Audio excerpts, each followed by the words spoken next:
Hello, I'm Matt from Tubby Tarot. Welcome back to my channel. Today I would like to discuss something with you. Yes, you, the person who's just bought his first tarot deck, or the person who is thinking of buying his first tarot deck. The novice, the neophyte, the person who is taking their very first step on this wonderful journey we call tarot. That's coming up right after this.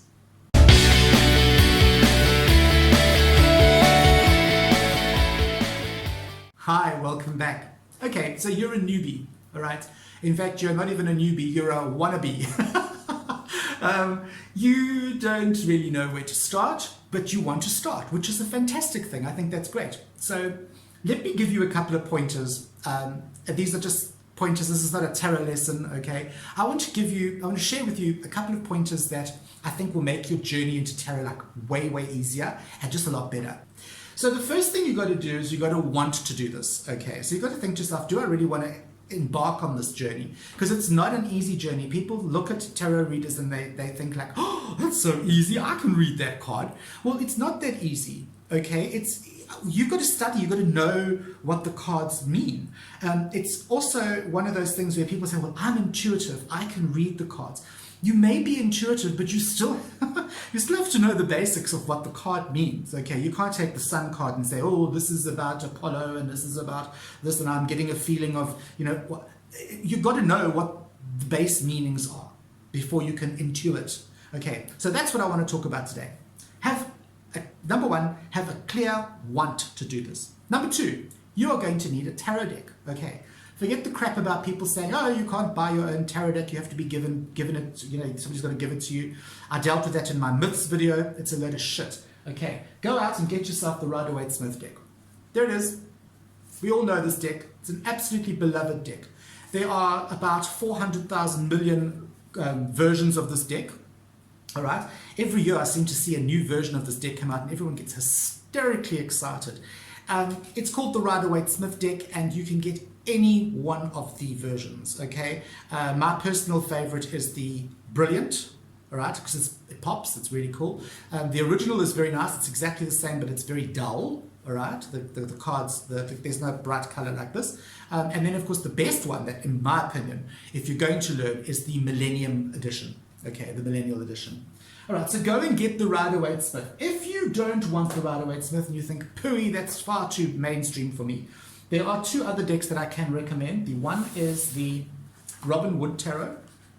Okay, really cool tarot. It's almost exactly like the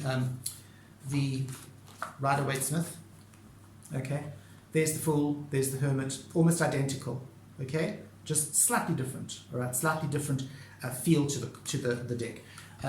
And you can also get something called the Morgan Greer deck, which comes in two different sizes. You get the normal size Morgan Greer, and then you get something which is the cutest thing ever in the world. It's called the Morgan Greer in a tin, which is this teeny tiny little deck. Okay, it's just so sweet, and they're all based on the Rider-Waite-Smith deck, so they're all kind of the same thing.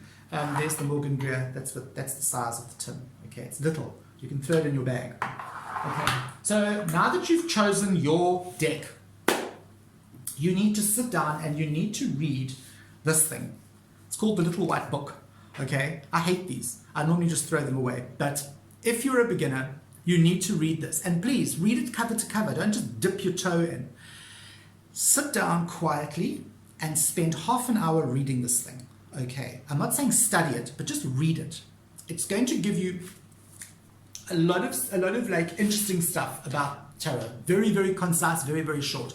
It's going to tell you the history of tarot, it's going to tell you the meaning of all the cards, okay? And then it's also going to give you some tarot spreads. Oh gosh, that's a really hectic, oh my god. Okay, it should give you like some easy spreads, okay? But you'll work up to that one, okay, the Celtic Cross. But the books will give you some spreads. So it will explain exactly what tarot is, it'll explain exactly how you can use the cards, it'll give you the meaning of the cards. Very basic, okay, basic. Okay, so that's all you need for the time being. Sit down for a month, play around with your cards, do 2 card readings, do little 3 card readings, pull a card a day. That's a really cool way of getting to know your tarot cards.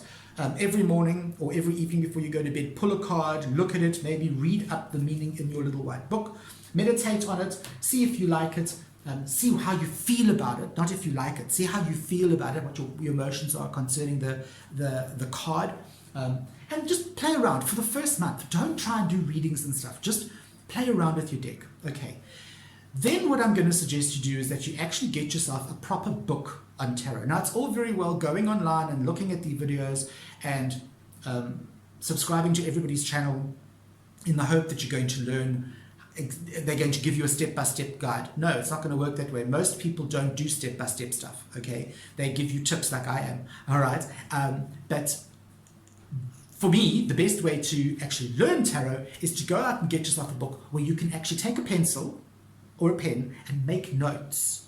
It can become your tarot Bible. And that is what this is. It is literally the tarot Bible. Okay. It is by Sarah Bartlett. It's part of a series of books that she's written. She does one on tarot, one on the afterlife, one on Reiki.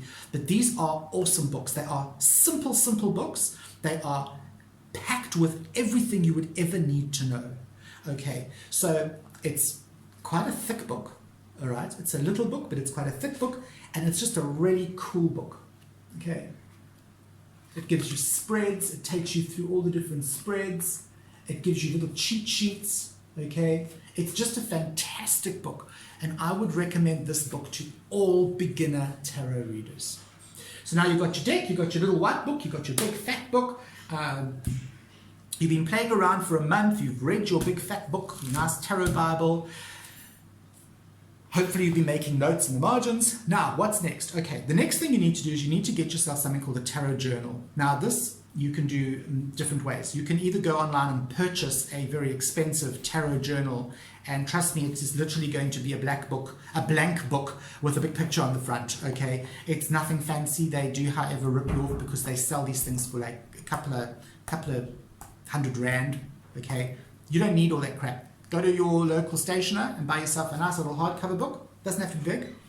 Cover it with little pretty pictures, old cards that you've got, covered in plastic, and then you have something called a tarot journal. And what you do inside a tarot journal is you make it pretty. Because if something is pretty, you're going to want to look at it. And if you have made it pretty, you've invested your own energy into it, and so you're going to want to use it more. Now, what do you do in this journal? I get this question a lot. You're going to start making notes of the spreads that you do for yourself. So let's say you do a 3-card spread, okay, past, present, future. Have a look at those cards and write about that spread any way you want to. You can draw the little cards in, or you can just, my handwriting is terrible, I don't draw very well. I just put a circle for the card and then I can do little mind maps around that circle. It's just your journal. That's why it's a journal. It's for you to write down all your impressions on your readings and impressions on cards. So what you do is just take one card. Write what you feel about that card. Write what emotions come up about with that card. Write the meanings that you feel that card should have. Okay? That is what goes into a tarot journal. It's a really cool way of getting to know your decks. Okay? So you can do that, get a nice little card thing like this. You get fancy books like this where they've got elastic things and they've got little pockets in the back that you can, where's this pocket? The fancy pockets in the back that you can stick things in. You can go as basic as you like, you can go as fancy as you like. Okay. Okay, so now you're well on your way to actually read for people. All right, you know your card meanings, you know a couple of easy spreads, you've read your tarot Bible, you've made your notes, you've got your tarot journal going, very exciting stuff. Now what you need to do is you need to actually go out there and do some readings for friends and family. Do not start charging yet, okay? You cannot just look at the cards for a month and then think, okay, now I'm going to hang out my shingle, I'm ready to go. You know, and then I start charging 250 Rand or 50 pounds a shot. You know, it doesn't work that way, people. Sorry to burst your bubble. It takes a lot more understanding on the cards and the energies of the cards and that sort of thing before you can start charging. But you have to start somewhere. So go and gather your friends, get your family together and say to them, hey, let me give you a free reading. Maybe take your tiny little Morgan Greer deck that you carry around in your purse, in your bag, and say to your colleagues, hey, would you like to do a quick, I'll do a quick reading. Keep it fun, keep it light. That's what you need to do for your first, I'd say, 3 months of dealing with tarot. Keep it fun, keep it light, keep it energetic. Okay, make something out of it. Don't do the whole sort of, Madam Sheba with her earrings and her long nails and her turban. It doesn't work that way. All right, you want to attract people, not scare them off. Okay, and I don't look good in earrings and a turban anyway. Okay, now what's going to happen is you're going to be all set. You got your one deck, and then you're going to go online and you're going to see millions of decks that you're going to want to purchase, because tarot decks are exquisite. Even the ugliest tarot deck is exquisite. Okay, and I know that you're going to be tempted to buy these sort of things, these beautifully boxed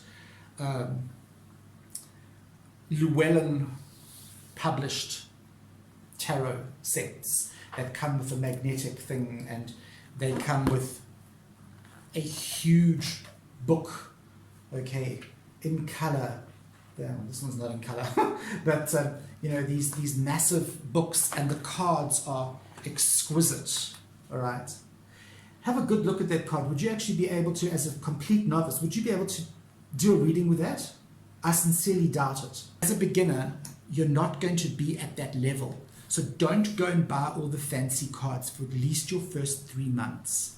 Spend 3 months really studying hard, learn the basics, and then branch out. The main thing is that you have fun with this. Okay, tarot is not all doom and gloom, terribly serious stuff. I want you to have fun with it. And the more fun you're going to have with this, the more you're going to want to learn, and the more you're going to open yourself up to the energies of tarot. Okay, so I hope this has helped you. I hope you are going to rush out there and purchase a nice tarot deck. I'm going to put the link to the 3 tarot decks I spoke about today in the video below. I'm also going to put the link to where you can buy the Tarot Bible. Please go and get this. It's such a freaking awesome book. And I just really hope that this has been of some use to you. You know who I am. I'm Matt from Tubby Tarot saying, I'll see you on the flip side.